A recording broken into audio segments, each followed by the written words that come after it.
On accueille donc là tout de suite à côté de moi Pierre Mazet, qui est chercheur en sciences sociales, qui nous vient de France et donc qui va se pencher sur les effets de la dématérialisation dans l'accès aux services publics et l'accès aux droits. Je vais le laisser se présenter plus complètement que moi. Donc, comme on l'a fait ce matin, Pierre Mazet va prendre la parole pendant 30 ou 40 minutes, et puis on aura une session de questions pendant laquelle je vous retrouverai. Voilà, je cède la parole à Pierre. Merci.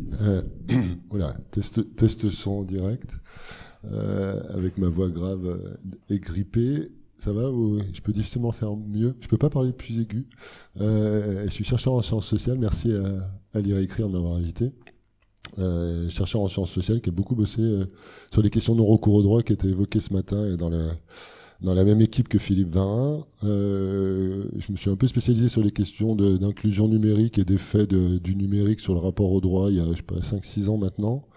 Et je travaille énormément sur et avec un projet qui s'appelle le Lab Accès, qui est un projet très large de recherche-action sur les effets de la dématérialisation sur l'accès au droit, et qui est adossé et hébergé par le TILAB, qui est le laboratoire d'innovation publique de la région Bretagne, qui est mixte État et région, mené par Benoît Valory, ce qui fait c'est un projet assez hybride où on fait et de la recherche et de l'accompagnement des acteurs et des collectivités et du design de services avec Sabine, et où on travaille exclusivement sur les politiques d'inclusion numérique, les effets de la dématérialisation sur l'accès au droit et l'action publique locale et territoriale. Et donc on a quand même pas mal de terrains qui sont des territoires ruraux, pour faire écho un peu à la question de mobilité qui était évoquée. C'est pas simplement des grandes villes ou des zones denses. Ce que je proposais là, compte tenu d'abord de ce que un peu mon expertise, c'était de revenir sur la situation en France, de faire un petit retour un peu socio-historique, histoire de comprendre où on en est aujourd'hui en France, et puis d'où on vient, ce qui explique qu'on en soit là. Il y a eu quand même pas mal de changements post-Covid, on va dire, sur les politiques publiques qui traitent de ces questions-là en France, avec beaucoup de choses qui sont mises en place.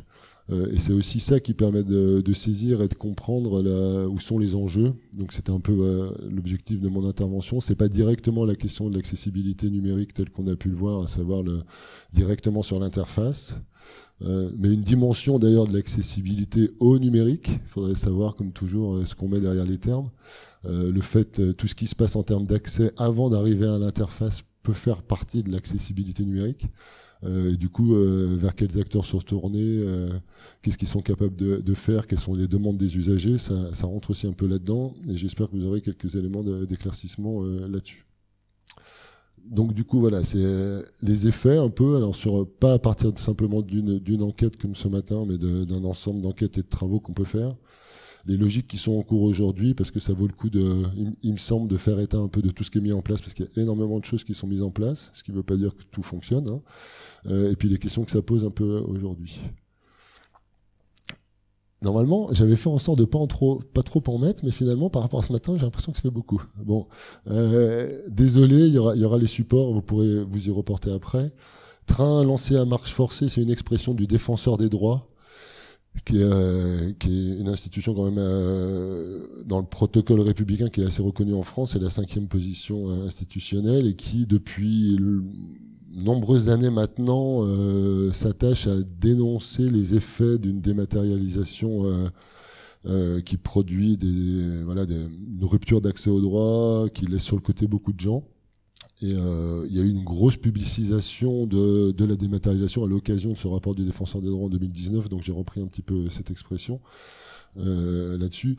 Je ne vais pas rentrer dans une définition non plus de la dématérialisation qui renverra à plein de choses différentes, donc je l'emploie de manière un peu générique. Si vous voulez qu'on rentre dans un peu plus précisément dans ce que ça peut signifier, on pourra peut-être le faire après. L'un des aspects qui me paraissait important de souligner, c'est un peu mon dada, mais parce que il me semble que c'est important d'avoir les idées claires là-dessus. La dématérialisation ne porte pas uniquement sur des procédures ou des demandes de droit. En l'occurrence, on a pu le voir ce matin, elle porte sur l'ensemble de la relation. Or, quand elle est parlés, on va dire, ou énoncés par les pouvoirs publics, ils évoquent la plupart du temps la possibilité de télédéclarer des choses ou de télécharger des choses. De fait, c'est beaucoup plus large que ça. C'est-à-dire que c'est l'ensemble de la relation à l'administration qui se trouve être dématérialisée aujourd'hui, notamment parce que pour rentrer en contact avec l'administration, on est de plus en plus renvoyé vers des interfaces numériques. Voilà. D'où tout ce que j'avais un petit peu détaillé là sur les prises de rendez-vous en France avec les administrations se font quasi intégralement aujourd'hui en ligne. C'est-à-dire que si vous imaginez qu'il y a des personnes qui ont en l'occurrence des difficultés avec le numérique et qui veulent avoir un rendez-vous physique, elles doivent passer par une interface numérique pour prendre un rendez-vous physique, enfin, dans le genre de logique que ça suppose. C'est des matérialisations qu'on appelle un peu la 100% des maths ou le digital by default en anglais ou en européen. C'est un objectif d'Action publique 2022, qui était en l'occurrence un programme d'action qui a été énoncé en 2017, de dématérialiser 100% des démarches administratives d'État. Ils y seront sans doute pas, mais la tendance est quand même bien engagée et ça va très très vite. Et puis personne n'est capable de dire si toutes les démarches sont dématérialisées parce qu'il y en a trop. Plus que le fait que toutes les démarches soient dématérialisées, ce qui est important, c'est de voir qu'elles sont exclusives, c'est-à-dire elles se font à l'exclusion d'autres modes de contact et de communication. Selon un peu la différence que j'ai énoncée ce matin, elle pourrait être dématérialisée, mais en ayant encore la possibilité, en l'occurrence, d'avoir des documents papier pour ceux qui sont pas à l'aise avec le numérique. C'est pas la voie qu'on prend. Ça s'est fait de manière plus ou moins annoncée ou ouverte, mais un peu comme j'ai entendu ce matin, il y a des endroits où typiquement pour faire une demande de carte grise, qui sont les papiers pour avoir des papiers auto en France, c'est uniquement dématérialisé. Il n'y a plus de possibilité d'avoir un contact physique avec des agents des préfectures. Ça a été mis en place dans la loi nouvelle préfecture. À d'autres endroits, pour le coup, il y a des prestations des caisses d'allocation familiale qui sont les aides sociales, pour le dire rapidement, des droits sociaux aussi d'ailleurs. Il y a certaines prestations qui ont été totalement dématérialisées dès l'amont, enfin dès leur création. C'est le cas de la prime d'activité qui faisait suite au revenu minimum d'activité. Il n'y a pas eu de formulaire papier, il n'a jamais été conçu, ça a été dématérialisé dès l'entrée. Et ce qui se dit et ce qui est vérifié, c'est qu'effectivement pour les documents qui restent en format papier, le temps de traitement est beaucoup plus long que lorsqu'on fait une télédéclaration, c'est-à-dire où on l'envoie par voie numérique. Donc à certains endroits, c'est clair et ouvert. À d'autres, il y a un effet de handicap dès lors qu'on est sur des supports qui sont matérialisés. J'insiste là-dessus parce que pour le coup, la dématérialisation pourrait se faire sans exclusive sur les contacts physiques, c'est-à-dire sans obliger les gens, en l'occurrence, à en passer par des voies numériques. C'est comme ça qu'elle a été annoncée au départ. Quand on regarde avant qu'il y a un très ample mouvement de dématérialisation dans toutes les administrations, services publics, organismes de sécurité sociale en France. Le numérique, la voie numérique était un canal en plus des autres. C'est-à-dire qu'il y avait le contact physique, il y avait le début de certaines bornes, comme il a été évoqué ce matin, le contact téléphonique qui marchait plus ou moins, mais il était là. Il y avait la possibilité de s'adresser sous format matérialisé papier et on offrait la possibilité aussi de faire un certain nombre de choses par Internet, par le biais d'outils numériques. Et quand on regarde un peu comment ça s'est déroulé, on se rend compte qu'on est passé de la possibilité de choix à des gens qui étaient à l'aise avec ça à une obligation pour tout le monde sans que ça soit dit.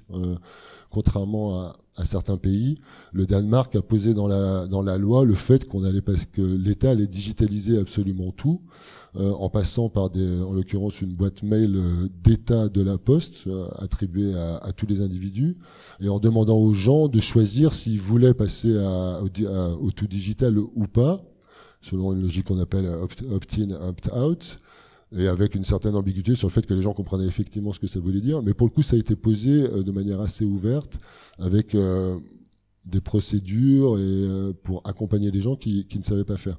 En France, ça s'est pas fait comme ça. C'est-à-dire que ça s'est fait de manière un peu masquée. On a été mis, enfin, en l'occurrence, les usagers et les acteurs qui accompagnent les usagers ont été mis devant un peu le fait accompli. Et c'est eux qui, en l'occurrence, les acteurs de terrain, beaucoup, qui ont commencé à faire état des problèmes, en l'occurrence de fracture numérique, qu'il y avait pour un certain nombre de personnes qui suivaient. Voilà, donc c'est ce que j'appelle l'obligation de connectivité, c'est le fait que pour accéder à ces droits et à un ensemble de services, je dirais pas d'intérêt général parce que c'est pas exactement la culture française, et puis pour le coup ça met des choses qu'il faudra regarder de manière un peu différente, mais dans l'ensemble des services publics et des offres publiques, il y a une obligation de connectivité qui est très forte. Le maître mot en l'occurrence de la promotion de cette modernisation par la technologie, c'était l'accessibilité 24/24, 7 jours sur 7, puisqu'on peut y accéder en l'occurrence en ligne, et ce qui a servi de justification au fait qu'on n'avait plus besoin d'aide de proximité, puisque tout était accessible tout le temps. Il y avait besoin de moins de présence physique en proximité des gens, qui était plutôt l'une des thématiques fortes des services publics à la fin des années 90, début 2000. Voilà, on a vraiment joué cette possibilité d'accès permanente qui répondait aux besoins mesurés des usagers, pour le coup, d'avoir des services accessibles en ligne qui puissent rivaliser avec les services commerciaux. C'est des choses qu'on entend beaucoup. On entend généralement beaucoup moins la demande de présence physique qui s'exprime aussi très très fortement depuis les Gilets jaunes, notamment en France. L'un des effets, en l'occurrence, de cette dématérialisation qui s'est fait de manière assez brutale, sans être beaucoup annoncé, c'est que sur les territoires, parce qu'il y a vraiment une articulation entre le centre et la périphérie, là on dirait un peu en sciences politiques, c'est-à-dire entre vraiment ce qui est fait au niveau national et puis les acteurs locaux, c'est qu'il y a eu un effet de choc, c'est-à-dire que beaucoup d'acteurs locaux se sont retrouvés à devoir accompagner des gens qui avaient l'obligation de maîtriser les outils numériques pour faire tout un ensemble de choses dans leur rapport à leurs administrations, sans préparation. Ce qui donne aussi, ce qui prépare le terrain pour le coup sur la façon dont ces acteurs locaux répondent ensuite à ces besoins-là, en ayant été préparés ou pas.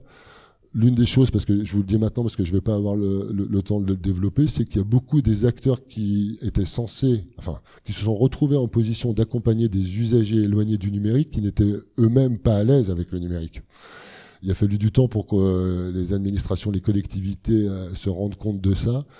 C'est-à-dire que pendant longtemps, elles se sont un peu cachées derrière la fracture numérique des usagers pour pas penser à la fracture numérique de leurs agents. Et voilà, les choses avançant, les tabous tombent un petit peu, et puis le Covid a joué là, enfin le confinement et du coup le télétravail a joué comme un révélateur au grand jour. C'est que voilà, les collectivités, tous ceux qui à des endroits très différents étaient en position d'accompagner les gens, n'étaient pas nécessairement à l'aise, en l'occurrence avec les outils numériques, et encore moins pour apprendre aux gens le numérique. Donc voilà, effet de choc qui revient très très régulièrement. Et puis ça s'est fait donc sans politique coordonnée d'accompagnement des usagers. On aurait pu penser aussi que la chose pouvait être programmée. C'est-à-dire qu'il peut y avoir une mesure dans les administrations ou même au niveau de la population française de qui sont les personnes qui sont en difficulté avec le numérique, quel choix, leur laisser le choix de leur canal de communication, prévoir un accompagnement en fonction des taux qui ressortaient. En l'occurrence, on mesure en France depuis un peu plus longtemps qu'en Belgique, en l'occurrence notamment par le baromètre du numérique du CREDOC, le taux de Français connectés, et puis un ensemble de choses. Je vous ai épargné toutes ces statistiques parce que celles qui vous intéressent, elles seraient sans doute plus beiges, et puis en plus elles veulent pas dire grand chose si on les interprète pas, donc j'aurais passé une demi-heure à interpréter les statistiques, c'est pas le plus intéressant. Par contre, ce qui est intéressant, c'est qu'il y avait déjà des données sur ce qu'on appelle plus d'ailleurs les chercheurs là-dessus la fracture numérique, mais sur les inégalités numériques, et que tous les programmes de modernisation se sont développés comme si ça n'existait pas, c'est-à-dire en se disant que c'était pas réellement leur problème en fait. Il y a la dématérialisation qui implique des compétences numériques de la part des usagers. Par contre, faire en sorte de prendre en charge le rapport au numérique des usagers, ça ne faisait pas du tout partie à l'époque, c'est-à-dire avant, jusqu'à il n'y a pas très longtemps, de ce qui semblait être un besoin public justifié d'une politique publique. Les effets, je vais vraiment aussi assez rapidement là sur les effets de la démat sur les usagers, parce que pour le coup, ça y correspond très directement à ce que les statistiques sur qui est connecté ou déconnecté, le plus et le moins, etc. Et en l'occurrence, qui a besoin de faire des démarches administratives. Donc il y a un effet d'accroissement des inégalités sociales. C'est beaucoup comme ça que c'est thématisé au niveau international dans la recherche. C'est-à-dire que la digitalisation de l'État, c'est plutôt ça qu'on dit en anglais, ou du welfare, enfin du système de sécurité sociale, vient comme un facteur d'accroissement des inégalités sociales existantes. Et d'ailleurs, on se rend compte, sauf sur certains et encore publics spécifiques, que d'une manière générale, les inégalités numériques ne sont que la déclinaison technologique des inégalités sociales. Il n'y a rien de très nouveau sous le soleil de ce point de vue-là. Ce que ça montrait pour le coup la dématérialisation, qui n'est pas simplement le rapport au numérique, mais au numérique administratif, c'est que les personnes qui étaient le moins dotées en capital social, culturel, de ressources, etc., étaient moins autonomes que les autres, qu'elles ont à l'inverse, plus de démarches à faire, administratifs. En France, on a un système qui est quand même relativement protecteur par rapport à beaucoup de pays, ce qui fait que quand on a peu de ressources financières, on est éligible à pas mal de droits, mais le fait d'être éligible à les droits suppose qu'on fasse beaucoup de démarches administratives. C'est l'exemple habituel. Je veux dire, un médecin, il avait jusqu'à il n'y a pas très longtemps uniquement sa télédéclaration d'impôt à faire. Quand on est bénéficiaire du minimum vital en France, on a au moins 4 télédéclarations à faire dans l'année, des justifications en l'occurrence de sa recherche d'emploi, si en plus on recherche de l'emploi.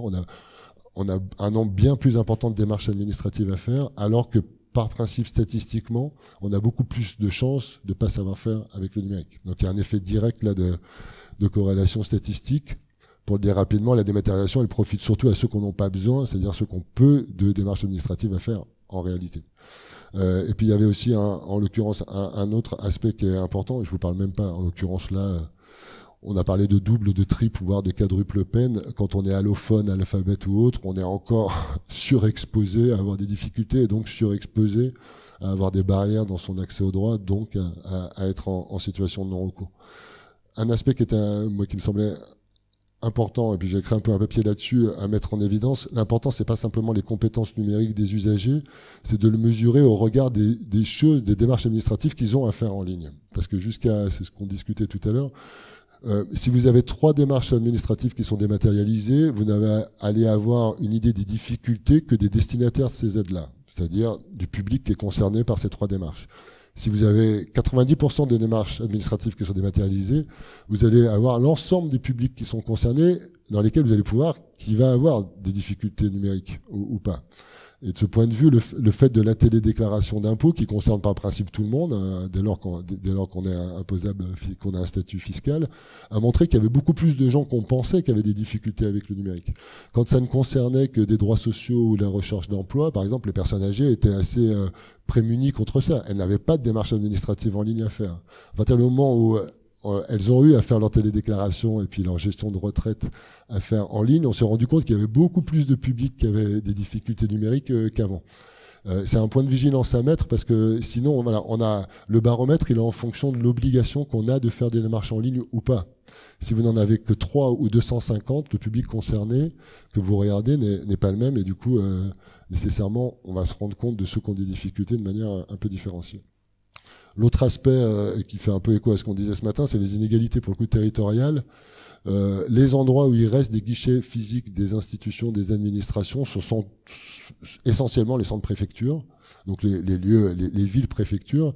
Et il y a eu le retrait des guichets physiques, c'est fait beaucoup en milieu rural, dans des permanences qui ont disparu ou autres. Donc il y a déjà une inégalité territoriale de l'accès à du guichet qui est très forte. Il y a aussi une inégalité territoriale de l'accès à du réseau. Il y a encore des zones blanches en France, et puis quand c'est pas des zones blanches, maintenant on appelle ça des zones grises, c'est-à-dire que le niveau de débit n'est pas le même si en l'occurrence ça sert surtout à mesurer des différences sur Netflix plutôt que sur des sites administratifs, mais bon, néanmoins il y a aussi ces différences-là, en l'occurrence qui sont à regarder, et puis il y a aussi une inégalité d'accès à de l'accompagnement humain, qui était ça pour le coup un paramètre qui avait été soulevé par le livre blanc contre l'électronisme là en 2019 et que je trouve très intéressant.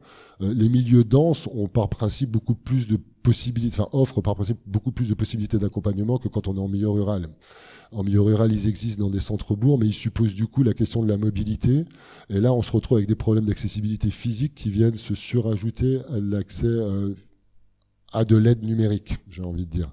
Et ça, on se rend bien compte que dès lors qu'on travaille en milieu rural en France, la question qui se pose, c'est comment on fait pour favoriser la mobilité des personnes, pour qu'elles aillent jusqu'à un endroit où on peut les accompagner, si tant est que cet endroit existe. Ouh là là, mais je suis très très loin. Ce que ça change la dématérialisation du coup de la relation administrative, l'obligation d'être connecté. Et puis le fait que la dématérialisation porte ce qu'on appelle, en l'occurrence dans le Lab Axel, à des exigences numériques. Ça, pour le coup, c'est typiquement une question d'accessibilité, comme elle était évoquée ce matin, c'est d'inverser la charge de la preuve un petit peu. Notre raisonnement, c'est de dire, c'est pas les gens qui sont incapables numériquement, c'est la digitalisation qui rend les gens incapables de faire leur démarche. À partir de ce moment-là, il faut regarder qu'est-ce qui est exigé par les interfaces numériques, en l'occurrence de la part des personnes. puisque l'objectif c'est la mise en autonomie numérique des gens. Et on se rend compte que pendant très longtemps la réponse à la fracture numérique c'est des questions d'équipement et puis de réseau. Donc les pouvoirs publics n'envisageaient la réponse à la fracture qu'au premier niveau, alors qu'on sait en sciences sociales qu'il y a des questions d'usage qui sont très importantes. Et quand on regarde en réalité tout ce qui est supposé par le fait de pouvoir se connecter à une interface administrative, la difficulté à laquelle on se retrouve confronté très rapidement, c'est qu'il faut ouvrir des comptes, et que pour ouvrir un compte, il faut avoir une boîte mail, comme ça a été évoqué ce matin, et que pour ouvrir une boîte mail, il faut des gens qui comprennent ce que c'est qu'une boîte mail, parce que sinon ils se retrouvent à ouvrir des boîtes mail qui généralement font qu'ils ne leur aient plus adressé des documents papier et qui loupent des droits parce qu'ils loupent de l'information. Et l'ensemble de ces exigences numériques, qui ne sont pas simplement des questions de lisibilité de l'interface, comme c'était évoqué ce matin, mais de l'ensemble des exigences qui sont adressées aux usagers quand ils ont des démarches à faire. Et qui vont jusqu'à quelle boîte mail, en l'occurrence, pourquoi utiliser cette boîte mail plutôt qu'une autre, qu'est-ce que c'est que des spams, faire attention au phishing, etc., etc. Parce qu'on se rend compte que pour la possibilité de se connecter à un compte administratif, il faut en fait que les gens maîtrisent leur boîte mail, sachent où c'est et aillent ouvrir. Le problème, c'est pas la connexion à l'interface, ça devient l'ouverture d'une boîte mail et la compréhension de ce que c'est la gestion de sa boîte mail. Et souvent, pour accompagner, c'est important d'avoir en l'occurrence, d'être clair là-dessus. Se pose d'ailleurs, du coup, derrière, pour une administration publique qui oblige à en passer par des outils numériques, pourrait se poser la question d'avoir une boîte mail publique, par exemple. Parce qu'en l'occurrence, aller ouvrir des boîtes mail Gmail parce que c'est simple et du coup transférer l'ensemble de ces données à Google pose un vrai problème de protection des données là-dessus. Et il y a de l'éducation à faire à cet endroit-là aussi, puisque quand on est sur Gmail, on est quand même chez Google. Ce que méconnaît très clairement la dématérialisation, et ça, pour le coup, on est rentré déjà là-dedans ce matin, mais en France, c'est souvent quelque chose qu'on oublie. On se dit, si les gens ont des compétences numériques, ils sauront se débrouiller avec l'administration électronique. En fait, non. Vous êtes tous capables d'écrire ici, ce qui n'est pas forcément le cas des apprenants. Ça ne veut pas dire qu'on sait rédiger un courrier de recours à une administration. Quand on est dans le monde administratif, d'ailleurs, ça a été finalement un peu éludé ce matin et ça se comprend. On a beaucoup travaillé là sur les questions de normes d'accessibilité des interfaces par rapport à des questions de handicap. On n'est pas du tout sur du FALC, enfin sur du facile à lire à comprendre. Enfin, je veux dire, le langage administratif, il y a des gens qui font des formations de 4 ans pour ça, pour nous accompagner. C'est pas par hasard. Il n'y a pas eu de simplification en France de ça, alors que ça fait 40 ans qu'on parle de simplification des démarches administratives. Le langage est toujours, pour des bonnes et des mauvaises raisons, c'est juridique, donc il y a des normes, mais pour le coup, on peut tout à fait se débrouiller sur WhatsApp ou sur Skype. C'est pas pour ça qu'on sera à l'aise face à une interface administrative, parce qu'on est sur du numérique administratif qui est très spécifique et qui peut en plus engager l'état de ses ressources et sa situation de vie beaucoup plus que si on fait une bêtise sur WhatsApp, en l'occurrence. Et ça, cette spécificité, elle est vraiment à prendre en compte, parce que quand on regarde concrètement, qui vient demander de l'aide sur les démarches administratives, contrairement à ce qu'on pense, puisque ça, on a fait un peu des enquêtes là-dessus, il y a effectivement des gens qui ne sont pas du tout à l'aise, voire n'utilisent absolument pas les outils numériques, mais il y en a des tas qui utilisent des outils numériques de manière quotidienne. Par contre, ils ont besoin d'être accompagnés parce que c'est de l'administratif. Du coup, le besoin, il est au moins autant, sinon plus administratif que numérique, à cet endroit-là. Il ne faut pas non plus se tromper d'objet. Quand on parle de numérique administratif, on parle d'abord d'administration. Alors, je voulais pas vous donner trop de chiffres, mais ça, pour le coup, ça l'illustre bien. Grosso modo, on est à 11 ou 12% de personnes qui disent ne pas se connecter dans les 3 mois en France, c'est-à-dire qu'on dit que c'est des déconnectés. Ce qui veut dire à l'inverse que les personnes qui ont répondu oui se sont connectées au moins une fois dans les 3 mois. Ça vous donne une idée de la marge qu'il y a entre moi qui est sur mon téléphone toute la journée, comme vous, je pense, et qui me connecte à peu près 18 heures par jour, et puis des personnes qui se connectent une fois tous les 3 mois. En termes d'usage, on voit qu'on est sur des choses qui sont quand même très, très hétérogènes. Mais on est à peu près à 11-12%. Quand on demande aux gens s'ils sont à l'aise et comment ils se sentent par rapport à leur démarche administrative, on est autour de 35-36%. Donc voilà, je me suis arrêté à 2018 parce qu'après les questions ont un peu changé. On est bien au-delà dès lors qu'il s'agit de démarches administratives et toutes les choses sont corrélées là-dessus dans toutes les études. Ça, c'était intéressant parce que ça mettait les outils bureautiques. Du coup, à droite, c'est 63%, c'est ceux qui se sentent compétents ou assez compétents avec la bureautique. Et à gauche, c'est avec les démarches administratives. Donc, il y en a 72%, ce qui veut dire qu'il y en a 28% qui se sentent pas à l'aise.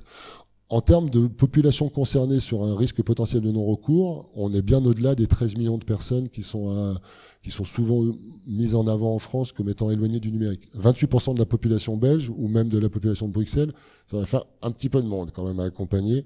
Ça peut être un argument de plaidoyer si vous allez vers des ministères publics pour avoir une idée du gabarit, du calibrage de l'aide dans l'accompagnement aux démarches administratives.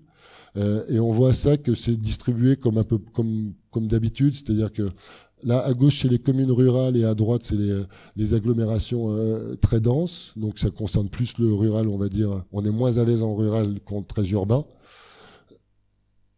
Et à gauche, c'est le niveau de diplôme. Donc, sans diplôme à gauche et diplôme supérieur à droite. Cet écart-là, qui est presque de moitié, on le retrouve systématiquement dans tout ce qui a trait au rapport au numérique. Moins on est diplômé, moins on est à l'aise avec quoi que ce soit. Et là, c'était par rapport aux jeunes. Ça, c'est assez intéressant parce que les jeunes sont plus à l'aise, en l'occurrence, avec le bureautique qu'avec les démarches en ligne. Ça, c'était un petit clin d'œil au digital native. On commence à en revenir un peu quand même en France. L'idée que les jeunes, ils savent tout faire parce qu'ils sont connectés tout le temps, non. Les jeunes, ils ont des usages très fréquents, très redondants, mais qui sont pas forcément très larges en termes de diversité des usages numériques, et ils sont pas toujours dans une pleine compréhension de ce qu'ils font. Et pas plus qu'avant, les démarches administratives, avant ils les comprenaient pas quand c'était en papier, ils le comprennent toujours pas parce que quand on a 19 ans et que c'est la première fois qu'on le fait, on comprend pas parce que c'est de l'administration. Donc ils ont aussi besoin d'accompagnement à cet endroit-là. Et on a des effets là de récurrence des inégalités sociales, c'est-à-dire qu'en fonction de son milieu social, on est plus ou moins à l'aise. Et ça, on s'en rend bien compte auprès de tous ceux qui accompagnent à l'emploi. Il y a toujours les mêmes difficultés à rédiger des CV, quand bien même ils sont tout à fait capables de joindre le CV sur une interface. Par contre, rédiger le CV, il y a toujours les mêmes difficultés. L'un des effets forts, en l'occurrence en France, sur lequel il n'y a pas eu énormément de travaux, parce que pour le coup, il n'y a pas énormément de chercheurs qui bossent ces questions-là, sinon nous, si on peut dire, c'est qu'il y a eu un effet de déport et de transfert de charge sur les acteurs de première ligne très fort. Comme je vous le disais, comme ça n'a pas été préparé et pas anticipé par les administrations, c'est vraiment les premières lignes qui se sont retrouvées avec des demandes d'accompagnement aux démarches administratives. Et dans ces acteurs de première ligne, on rencontre des acteurs très différents, qui ne se connaissent pas forcément entre eux, qui vont des secrétariats de mairie, donc voilà, des mairies qui sont en milieu rural, vraiment la première voie d'accès quand il y a une demande, ce qui est beaucoup moins le cas en milieu urbain. Les bibliothèques, énormément sollicitées, mais avec peu de publicisation de cette demande, parce qu'elles font pas partie, en l'occurrence, des acteurs vers lesquels on pense à se tourner pour les questionner sur ces effets-là, en tant que chercheurs, et qui font pas partie, en l'occurrence, des cercles d'acteurs qui réfléchissent à ces questions. Et dès qu'on va sur un territoire, la bibliothèque, dès lors qu'il y a des postes d'accès à Internet en libre accès avec de l'accompagnement, la première chose qu'ils vous disent, c'est on a de plus en plus de démarches administratives. Dès qu'il y a la campagne de télédéclaration d'impôts, on voit plein de gens arriver, etc., etc. Des associations locales, en l'occurrence, qui sont connues pour une activité, mais dans la mesure où il y a un lien de confiance, les gens se tournent vers elles. Des associations caritatives, enfin, etc. Le Emmaüs Connect est une association qui s'est spécialisée un petit peu là-dessus, avec une très très grande diversité des acteurs concernés. Aussi les travailleurs sociaux, que je mets un petit peu à part parce que j'en traiterai un peu différemment, mais eux aussi ont été percutés par ça. Avec cet aspect, pour le coup, très caractéristique, quand bien même ils n'ont pas été missionnés pour faire ça, ces acteurs de première ligne, ils se retrouvent engagés par leur demande de leur public. C'est très difficile de dire non. Alors, ce qui crée des tensions pour les personnes les moins à l'aise avec le numérique, accompagner les gens sur des démarches en ligne, ça leur posait juste des problèmes d'impuissance et de démunition parce qu'ils ne savaient pas, ils n'étaient pas sûrs de savoir faire. Et pour ceux qui savaient faire, ils étaient plutôt à se demander est-ce que c'est vraiment à moi de faire ça. Je ne suis pas la caisse d'allocation familiale, je ne suis pas les impôts. Pourquoi c'est moi qui me retrouve dans cette position-là Quel problème de responsabilité ça pose derrière, etc. Mais étant en contact, ils se retrouvent engagés par la demande de leur public avec une possibilité de dire non qui est très difficile. Vous remarquerez qu'à partir du moment où on ferme un guichet public, en fait, on s'exonère de ce problème-là puisqu'on n'a plus de contact avec ses usagers. C'est beaucoup plus simple de dire non puisqu'on n'est plus là pour le dire. Avec un double effet, et c'est pour le coup l'un des aspects que je voulais souligner parce qu'il est très manifeste en France et c'est le point où on en est aujourd'hui. On a eu un double débordement croisé. Grosso modo, les acteurs qui travaillaient sur la médiation numérique, sur l'éducation aux outils numériques, sur les usages numériques ou autres, ils se sont retrouvés débordés par des demandes administratives qui exigeaient d'eux des compétences administratives qu'ils n'avaient pas. Quand on est médiateur numérique, on n'a pas été formé pour ça. Si tant est qu'il y a d'ailleurs une formation, on n'était pas là pour ça. Et à l'inverse, on a des gens qui étaient dans l'accompagnement social, qui se sont retrouvés à devoir avoir des compétences numériques, avec des problèmes de technicité numérique à cet endroit-là, être à l'aise, pas à l'aise ou autre. Chez les travailleurs sociaux, il y a eu pas mal de mouvements de gronde, rien d'extrêmement formalisé, sinon des rapports du Haut Conseil en travail social, mais qui apportaient peu de réponses, qui faisaient beaucoup de constats, mais qui apportaient peu de réponses, mais avec 2 points de focalisation au moins. Un, c'est quoi le sens de mon intervention? Est-ce qu'en tant que travailleur social, je dois devenir un secrétaire administratif numérique, c'est-à-dire faire à la place des gens, alors qu'a priori je suis là pour les autonomiser, pour aller un peu très vite. 2, je ne sais pas si j'ai la compétence pour le faire, et je ne sais pas si j'ai envie d'acquérir ces compétences-là. Et 3, qu'est-ce que je fais des mots de passe que j'ai dans mon tiroir? Chose qui a été évoquée ce matin, chose qui était déjà faite en réalité avant qu'il y ait des interfaces numériques. Moi, j'ai vu des tas de travailleurs sociaux qui avaient tout ça pour les dossiers de la CAF avant. Mais là, il y a un effet de pensée magique, comme je vous disais, sur le numérique, c'est-à-dire le fait de faire à la place des gens et de valider les dossiers des gens en ayant leur mot de passe. Il y a des moments, c'était avant que le RGPD, au moment où le règlement général pour la protection des données arrive, où il y avait parfois des messages envoyés par les institutions à dire attention, maintenant on est en RGPD, il faut faire attention à ci ou ça. Et ils se sont dit, est-ce que c'est moi qui suis responsable en tant que travailleur social ou en tant qu'agent public, si c'est moi qui le fais à la place de la personne, etc. Beaucoup de questionnements là-dessus. Il y a une réponse qui a été apportée, qui est technologique, on verra. La dématérialisation vue du point de vue de la médiation numérique, parce que pour le coup elle est rarement envisagée pour des tas de raisons, en l'occurrence sur ces sujets-là. En France, c'est quelque chose... Alors, j'ai pas le temps de refaire tout l'historique de la médiation numérique, qui a un champ assez peu balisé encore, qui n'a pas de voie professionnelle, il n'y a pas de diplôme reconnu. C'est en train de changer, mais jusqu'à présent, ça a connu beaucoup de mouvements. Mais grosso modo, les médiateurs numériques, qui s'appelaient avant des animateurs multimédia, on peut dire qu'ils ont cumulé les politiques d'insertion. C'est-à-dire que c'était des contrats précaires aidés. Ce qui est quand même un paramètre important, c'est-à-dire qu'on n'a jamais reconnu ça comme une profession à part entière, ça a toujours été l'objet de contrats précaires pour aider sur des choses qui étaient de l'animation multimédia avant et qui concernaient absolument pas les démarches administratives puisqu'il n'y avait pas de dématérialisation. Mais pour le coup, c'est des acteurs qui aujourd'hui se retrouvent un peu mis sur le devant de la scène parce qu'ils sont en position d'aider à l'apprentissage des outils numériques, on va dire, et qu'ils étaient pendant très longtemps sur une offre de médiation numérique, qui était des ateliers informatiques, le fait de maîtriser Internet, de découvrir les choses là, sur des formes d'ateliers comme il existe dans les EPN en Belgique aussi, d'ailleurs, là-dessus. Ils avaient une offre et ils se sont retrouvés à répondre à un besoin en urgence, ce qui était très différent, c'est-à-dire que là aussi, ils ont vu arriver des tas de gens qui étaient des usagers de services publics qui ne savaient pas faire. Ça a généré pour le coup un besoin de médiation très très important, la dématérialisation, puisqu'il n'y avait pas de possibilité d'accompagnement dans les institutions. Ça a fait aussi, en l'occurrence, émerger de nouveaux acteurs qui se retrouvent dans une position un peu intermédiaire, de pas être nécessairement formés et recrutés pour être compétents numériques, mais qui accompagnent sur les démarches en ligne. Typiquement Emmaüs Connect, que j'ai évoqué un peu tout à l'heure, qui est essentiellement à 95% dont les services, entre guillemets, sont assurés par des bénévoles, et des bénévoles qui savent se débrouiller avec les démarches administratives, mais qui seraient la plupart du temps incapables d'expliquer la différence entre un navigateur et un moteur de recherche, entre, je sais pas quoi, les GAFAM, ce que c'est que les trackers, la traçabilité des données, ce sont pas des médiateurs numériques, mais pour le coup, ils apparaissent aussi dans le jeu.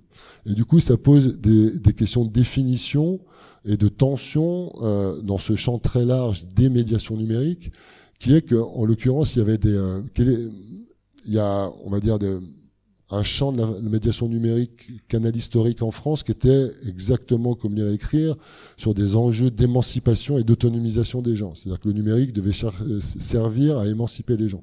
Le but, c'était que les gens comprennent ce que c'était que le numérique pour pouvoir l'utiliser comme ils le voulaient en maîtrisant ce que ça signifiait. Donc souvent des gens qui étaient plutôt tournés vers les logiciels libres, vers une version d'Internet telle qu'elle était au départ, à savoir comme quelque chose d'ouvert, de très horizontal, avant GAFAM, avec tous les enjeux que ça pose. Aujourd'hui, puisqu'ils sont quand même... l'Internet a été très largement privatisé alors que ça n'avait pas été pensé du tout comme ça. Et du coup, ça pose des questions on voit que parmi le spectre très large des gens qui font de la médiation numérique, on a des effets de philosophie qui sont très très différents, avec des gens qui mettent une finalité de la médiation numérique, enfin de leur médiation et de leur intervention très différenciée. Ce qui, on va le voir, a aussi des effets dans ce qu'on peut mettre en place derrière. Un petit coup sur... faut que j'aille vite en fait là. Sur les effets politiques, alors là, c'est en termes de politique publique de la dématérialisation, parce qu'on peut pas dire que dans le programme des gens à la présidentielle, il y a quand même assez peu. Je sais pas si vous suivez ce qui se passe en France. Si vous le suivez pas, je vous en voudrais pas. On parle quand même beaucoup plus de problèmes d'immigration que de problèmes de dématérialisation. Donc c'est pas une question publique, on va dire. Enfin c'est pas complètement au milieu des programmes des candidats à la présidentielle. En revanche, il y a eu des politiques publiques qui se sont mises en place, et ça me semblait intéressant rapidement de le brosser aussi. Parce que pour le coup, la dématérialisation en France, c'est ce qui a révélé la fracture numérique, très largement. Il y a eu une mise à l'agenda de cette question-là, parce qu'il y a eu le défenseur des droits et des acteurs qui ont dit, là, on est en train de laisser sur le bord de la route des tas de gens, pour le coup. D'où l'importance de voir, enfin voilà, si on peut faire état des questions de fracture numérique avant que la dématérialisation soit engagée, ça veut dire qu'on a déjà une idée de la chose, ce qui fait qu'en termes de programme public, c'est plus difficile de faire comme si on savait pas. Le Covid, là, a joué comme un révélateur, donc c'est un petit peu passé entre les deux. Il y a eu une stratégie nationale pour un numérique inclusif qui a été éditée en 2018, qui est non pas du tout une feuille de route de l'État, mais qui est le résultat d'un travail de parties prenantes, en l'occurrence de tous ces champs-là, organismes de sécurité sociale et administration, les gens qui faisaient de la médiation numérique et autres, qui à l'époque identifiait un certain nombre d'objectifs, notamment de professionnels, alors, repérer les besoins de la population française, professionnaliser la filière de la médiation numérique et autres. Mais c'était à une époque où il y avait beaucoup c'était un peu une pensée d'état plateforme, c'est-à-dire qu'on lance une stratégie, mais il n'y a pas de moyens, pour le coup. Les choses ont un petit peu changé avec le Covid, je vous montrerai ça après. Du coup, il y a une reconnaissance de ce champ de la médiation numérique qui jusqu'à présent était très très faiblement institutionnalisé, mais toujours cette double problématisation, et ça on le retrouve de manière systématique en France. Les acteurs publics qui parlent d'inclusion numérique généralement ne le définissent pas trop. Alors, on se rend compte qu'il y a très clairement deux pôles, en l'occurrence avec une réponse graduelle à faire sur la conception de l'inclusion numérique, lutter contre les effets d'exclusion par le numérique, en l'occurrence, à savoir accompagner aux démarches administratives, ou faire monter en compétences numériques, voire autonomiser les gens avec le numérique. En fonction de ce qu'on vise, en l'occurrence, on met pas du tout en place les mêmes réponses, et c'est pas les mêmes acteurs du tout qui sont sollicités.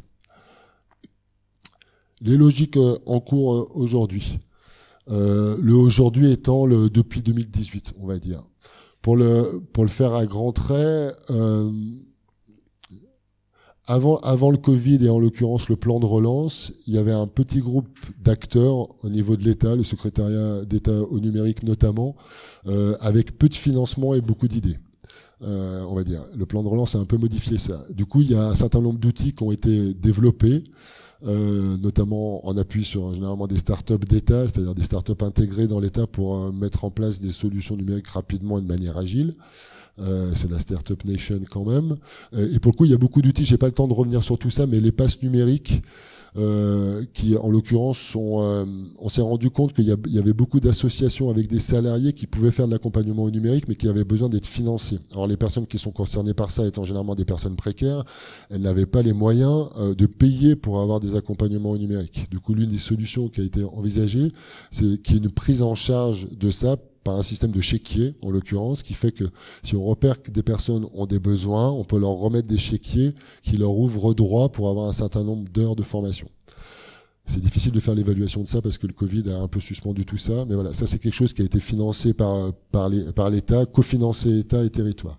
Il y a les espaces France Service qui ont été déployés, qui sont en l'occurrence des guichets d'administration décentralisés, pour le dire rapidement, qui prennent la suite des maisons de service au public avant, qui viennent beaucoup en réaction à la grogne des territoires ruraux à la suite de la fermeture de nombreux guichets d'administratifs, et aussi aux Gilets jaunes qui ont quand même beaucoup porté ça, c'est-à-dire la disparition de l'État sur les territoires.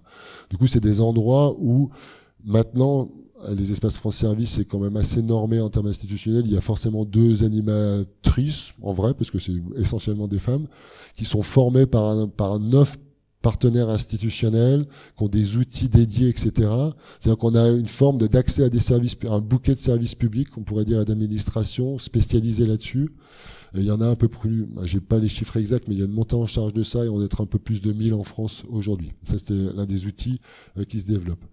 Il y a Pix, qui est un outil notamment d'évaluation de ses compétences numériques, qui a été mis en place par une start-up d'État et qui est gratuit dans sa version gratuite, c'est-à-dire quand on veut des versions programmables, c'est plus des études, qui est alimentée, implémentée au fil du temps, qui est un bon outil pour... Alors, il y a Pix et ABC Pix pour les débutants. Comparativement avec d'autres qui vous vendront des solutions d'évaluation des compétences numériques des gens, ça vaut le coup de regarder Pix, qui est quand même bien fichu et sur lesquels il y a des possibilités de retour en plus. C'est gratuit, c'est fait par l'État, c'est en open source. Donc ça vaut le coup de regarder. Il est beaucoup utilisé en Suisse pour le coup. Il y a Aidant Connect. Aidant Connect, c'est ce que je vous disais tout à l'heure, c'est la possibilité technique pour un tiers de remplir des démarches administratives à la place d'une personne. On passe par une interface où on se log, où on s'enregistre, où on est reconnu. Et je peux, moi, si je suis professionnel de lire et écrire et que je me suis inscrit à un endroit, faire à la place de Nour, dont on parlait ce matin, ces démarches administratives sans qu'il y ait de problème de responsabilité. Le problème éthique que je soulevais, il a reçu une réponse technique en France par Aidant Connect, qui est en train de se déployer, qui suppose une certaine formation. On faudra voir comment c'est utilisé. Initialement, c'était aussi pensé pour des tiers. Tout tiers, donc des tiers de confiance en proximité ou autre. Petit point d'incise, plus de 85% des personnes qui ont un problème dans leur démarche en ligne s'adressent à des proches. L'essentiel de l'aide administrative, elle est faite par des proches. En l'occurrence, pas du tout par des agents ou des bénévoles ou d'associations ou autres. Elle est essentiellement faite par cet énorme ventre mou, si on peut dire, qui reste très très largement invisible, de personnes de proximité. Et c'était d'ailleurs évoqué ce matin. Je prends en photo, je l'envoie à un voisin, etc. Ce qui fait que plus on est isolé et plus on est, en l'occurrence, en difficulté en sélection numérique. C'est l'un des effets. S'il y a une variable qui surexpose et au non-recours et à l'abandon de ses droits et à la perte d'estime de soi, c'est l'isolement social, pour le coup. Et on se rend compte que même voilà, dans les histoires de réseau, c'est quelque chose qui joue très très fort. Si on n'a pas quelqu'un à qui demander, en l'occurrence, on se retrouve encore beaucoup plus en non-recours que les autres. Il y a eu des solutions de hub, c'est d'autres dispositifs, des labels, etc., qui permettent aux acteurs territoriaux de travailler ensemble et autres. Je vais un peu vite. Beaucoup d'argent dans le plan de relance, sur des appels à manifestation d'intérêt qui arrivent dans tous les sens, la formation de 2000 travailleurs sociaux, et puis surtout 4000 conseillers numériques France Service. Ça c'est quand même le gros une grosse enveloppe d'un peu plus de 250 millions d'euros sur le plan de relance, qui a été lancée un peu rapidement, qui supposait que les territoires demandent à l'État un certain nombre de conseillers numériques par le biais d'un appel à manifestation d'intérêt. Ça s'est fait un peu vite, ça n'a pas toujours été simple. Mais ça veut dire sont en train d'arriver sur le territoire 4000 conseillers numériques qui ont été formés par l'État, enfin, sur un autre marché, mais qui ont reçu une formation qui va de 100 à 400 heures en fonction du niveau initial, et qui ensuite sont embauchés par des collectivités ou des associations et qui sont rémunérés par l'État pendant 2 ans. Ce qui est quand même une très grosse réponse là, qui est produite par l'État là-dessus. Je peux pas vous dire ce que ça va produire parce que c'est les premiers conseillers numériques. Il y avait un peu moins, il y en avait une 60aine qui est arrivée fin août. Il est prévu qu'il y en ait 4000. C'est visé à peu près à juin 2022. Ce qui va être intéressant pour le coup, alors c'est de voir ce que ça change sur les territoires. Et puis je vais en finir là-dessus après. C'est de voir comment leur formation aura été utile. Enfin, comment ça va faire bouger les choses, parce que 4000 c'est quand même pas mal, même si ça fait que 40 par département, si on se dit qu'il y a 100 départements en France. C'est une réponse assez massive sur laquelle, pour l'instant, on n'a pas encore de retour. Ce qui est intéressant, c'est de regarder quel est leur socle d'accompagnement, pourquoi ils sont pensés, quelles sont leurs missions. Aider au numérique du quotidien, accompagner dans les démarches administratives et faire monter en compétences numériques les habitants. En l'occurrence, ils vont travailler dans des endroits très différents. Il y en a qui sont embauchés dans des bibliothèques, d'autres dans des secrétariats de mairie, d'autres de manière mobile dans des tels lieux. Voilà la grosse réponse, en l'occurrence, produite aujourd'hui. Si j'ouvre sur les enjeux au local, maintenant que j'ai posé ce gros cadre national, parce que la question se pose en fait essentiellement au local sur ces questions-là. Dans la mesure où il n'y avait pas de programme ou de plan d'action publique très calibré, enfin très existant pendant des années, c'est vraiment les territoires qui sont emparés de la question ou pas et qui ont pu bricoler des réponses locales, ce qui fait que c'est très hétérogène en l'occurrence. Le degré de progression des territoires sur ces questions d'inclusion numérique est très très hétérogène. Il y a des territoires très avancés qui ont mis en place plein de choses et d'autres qui débutent et qui vont commencer à faire quelque chose, à mettre en place des stratégies grâce ou du fait de ces conseillers numériques payés par l'État. Le premier enjeu quand on bosse au niveau territorial, c'est que les acteurs se rencontrent. Il y a vraiment, voilà, c'est qui est-ce qui accompagne des gens sur les questions numériques. Comme je vous disais, il y a au moins 2 groupes d'acteurs qui ne se connaissent pas et qui n'ont pas nécessairement l'habitude de travailler ensemble. Ceux qui accompagnent aux démarches sociales, grosso modo, et ceux qui accompagnent au numérique. Et pour le coup, sur les territoires, ils se connaissent pas. Pendant très longtemps, les travailleurs sociaux ne savaient pas qu'à la bibliothèque du coin, qui était à 300 mètres par exemple, il y avait possibilité d'être accompagné pour faire des choses, etc., etc. Donc il y a un besoin d'interconnaissance des acteurs sur ces questions-là qui est très fort. Et éventuellement d'avoir une coordination, donc une stratégie locale territoriale qui suppose que tout le monde se mette un peu autour de la table pour s'interconnaître, etc. La réponse première des territoires qui essaient de s'emparer de cette question, c'est qu'ils veulent une cartographie des acteurs. Qui fait quoi et où. Voilà, c'est systématique. L'autre chose qui est importante, c'est d'identifier les publics. Quel public on vise et pour faire quoi. Avec un point d'alerte à cet endroit-là, toutes les remontées et les enquêtes qu'on fait, en l'occurrence de terrain, montrent que il y a une espèce d'idée, une hypothèse qui est que on va pouvoir embarquer vers le numérique des gens qui sont obligés de faire leurs démarches administratives. Dans la mesure où ils sont obligés de les faire, on va se saisir de ça pour éventuellement les faire basculer sur des apprentissages numériques. En fait, non. Ça marche pas du tout comme ça. Les gens qui viennent avec un problème urgent à résoudre d'un point de vue administratif, ils veulent une réponse à leur problème administratif. Ils ne viennent pas, mais enfin bon, c'est pas lire et écrire qui, je pense que je prêche des convaincus. Ils n'ont pas en tête qu'ils viennent pour se lancer dans un processus d'apprentissage du numérique, quel que soit le degré qu'on vise, même des compétences de base. C'est une totale, une configuration d'esprit d'un point de vue psychosocial qui n'a strictement rien à voir. Arriver en se disant, je suis parti pour 9 fois 3 heures d'apprentissage du numérique où j'ai besoin de faire ma déclaration, sinon je n'ai rien à manger à la fin du mois. C'est pas du tout les mêmes configurations d'esprit, qu'on soit lettré, pas lettré, analphabète ou analphabète. Du coup, ça suppose, il y a vraiment un enjeu de conversion et un enjeu de mobilisation des gens qui marche, d'après les retours qu'on a nous de terrain et des enquêtes qu'on a pu faire, pour l'instant assez peu. On voit plutôt des gens de la médiation numérique qui nous disent, les gens, ils viennent pour avoir une réponse à leur problème administratif, ils viennent pas pour apprendre. Et quand on les oriente sur des segments d'offres pour leur apprendre, parce que nous on sait faire ça, ils viennent et ils voudraient avoir déjà appris. Ils voudraient déjà savoir faire, mais en fait ils sont pas intéressés parce que ils ont pas envie de venir là, ils se sentent obligés de le faire. Il était évoqué ce matin que la formation était un droit et pas une obligation. C'est intéressant de voir qu'en France, dans la mesure où il y a une obligation de faire les démarches en ligne, les gens se sentent obligés d'apprendre. Mais comme ils se sentent obligés, ils n'ont pas forcément envie, en l'occurrence. Et quand ils n'ont pas envie, ils apprennent pas. Voilà. Et ça, c'est vraiment, un point d'alerte pour le coup, vraiment à avoir là-dedans.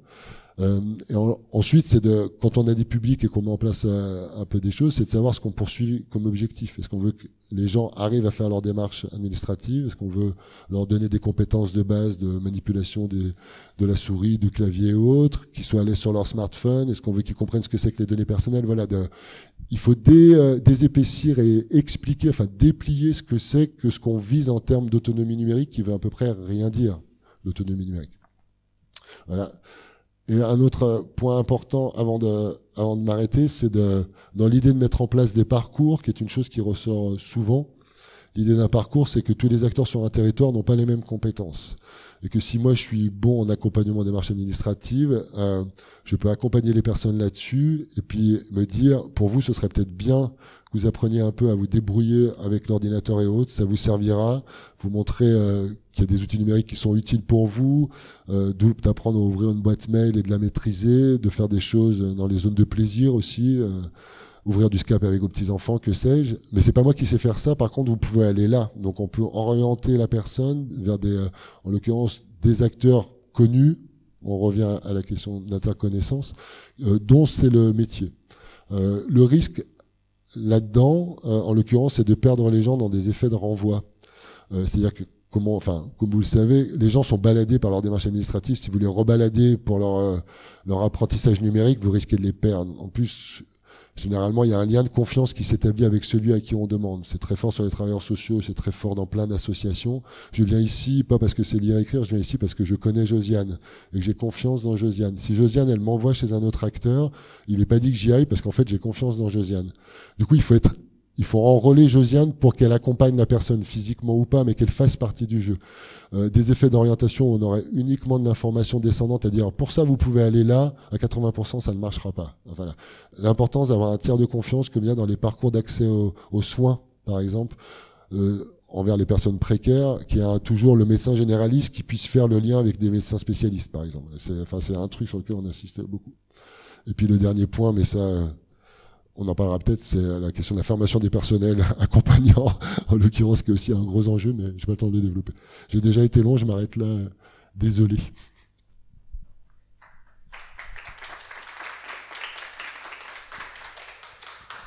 Voilà, merci Pierre. Pour ne pas empiéter sur le temps de parole de nos deux derniers intervenants, donc on va prendre les questions rapidement. Est-ce qu'il y en a dans la salle, sans vous censurer pour autant, hein? Non. Ben voilà.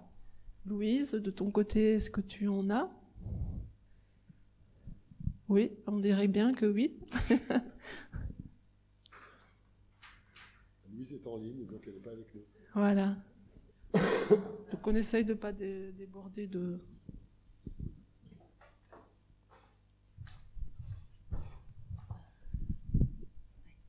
Bon, voilà, c'est bon. Merci Pierre.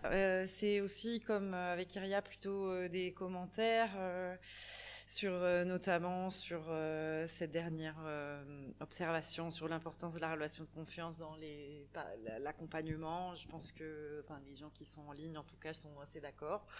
Voilà. Il y avait quand même une ou deux questions. Une question était notamment est-ce que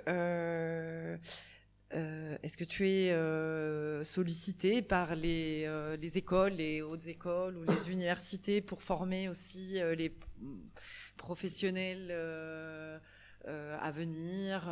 Est-ce que ce sont des écoles d'administration ou des écoles dans des parcours plutôt de pédagogie ou de travailleurs sociaux? Est-ce que tu es sollicité pour former les futurs professionnels sur cette question? Alors, je l'ai beaucoup fait, mais c'est pas du tout mon taf. Donc, il y a vraiment des gens qui le font mieux que moi.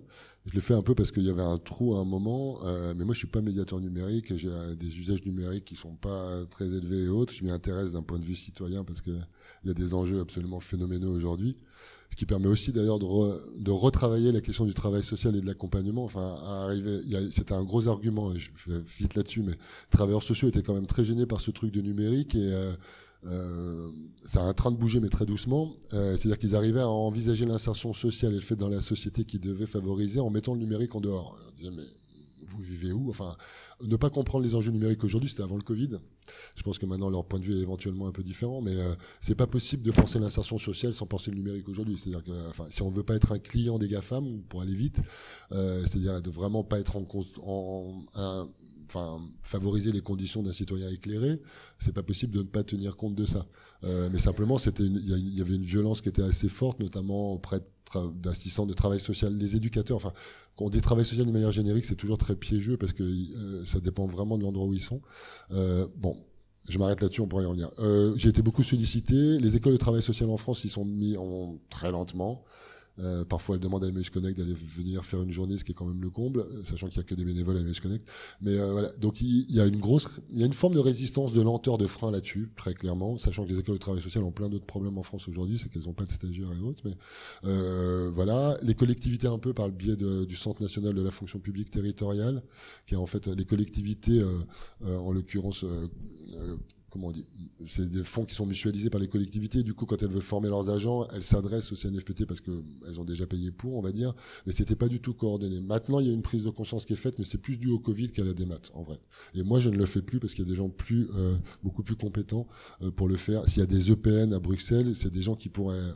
Il s'agit de savoir ce qu'on veut. C'est toujours la même chose. Les gens dans les EPN ne connaissent pas l'administration. Par contre, sur les outils numériques et qu'est-ce qu'on en fait et vers où on va, oui. Voilà. Bon, il y avait aussi une question, ou une observation d'une personne qui disait si on reconnaît que les publics, tout le monde, plus ou moins maintenant, sait utiliser les outils réseaux sociaux, WhatsApp. Pourquoi ne pas développer ce genre d'outils dans la relation citoyen-administration, mais évidemment, il y a la question évidemment que tu as évoquée de la boîte Gmail qui va offrir toutes nos données aux GAFAM. Donc je pense que peut-être là, c'est là. Non, c'est pas une bonne idée ça, du tout. Non, mais, pour le coup, il y a des organismes de sécu locaux qui ont leur page Facebook, sachant que si on, alors Facebook c'est pour les vieux, soyons à peu près clairs. Du coup, ça veut dire qu'il faut être quand même très sacrément agile et changer de réseau social très très souvent là-dessus. À l'inverse, c'est juste un exemple, France Connect, dont je vous ai parlé très rapidement, qui est pour le coup un truc qui marche quand même assez bien.